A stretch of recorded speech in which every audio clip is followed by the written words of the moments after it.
தேங்காய் சட்னியில் வந்து கேலரிஸ் வந்து அதிகம், தக்காளி சட்னியில் வந்து கம்மி, கொத்தமல்லி புதினா சட்னியில் வந்து அது ரெண்டுத்தையும் கம்பேர் பண்ணுறப்போ இதில் ரொம்பவே கலோரிஸ் வந்து கம்மி. ஆனால் நம்ம அவசரத்துக்கு தேங்காய் சட்னி செய்கிறப்ப ஒரு கைப்பிடி கொத்தமல்லியும் போட்டு அரைச்சி செஞ்சுக்கிட்டா டேஸ்ட்டும் கொஞ்சம் டிஃப்ரெண்ட்டாக இருக்கும், நமக்கும் கொஞ்சம் ஃபேட் வந்து ஏறாமல் இருக்கும். அப்புறம் கொத்தமல்லி புதினா வந்து நான் வந்து வாரம் வாங்குவேன். ஃப்ரிட்ஜில் வெளியில் வச்சாலும் வாடிடும், கவரில் கட்டி போட்டாலும் அழுகிரும், இல்லாட்டினா வாடிடும்.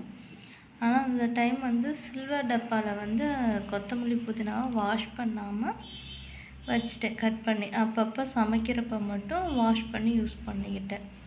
எனக்கு இந்த தடவை 2 வாரம் வந்து வாடவும் இல்லை, அழுகவும் இல்லை. ஃபுல்லாகவே பார்த்திங்கன்னா எனக்கு வந்து வேஸ்ட் ஆகாமல் வந்துடுச்சு. என்னோடய 10 வருஷ சமையல் வாழ்க்கையில் இப்போ தான் இதவே நான் வந்து கற்றுருக்கேன்.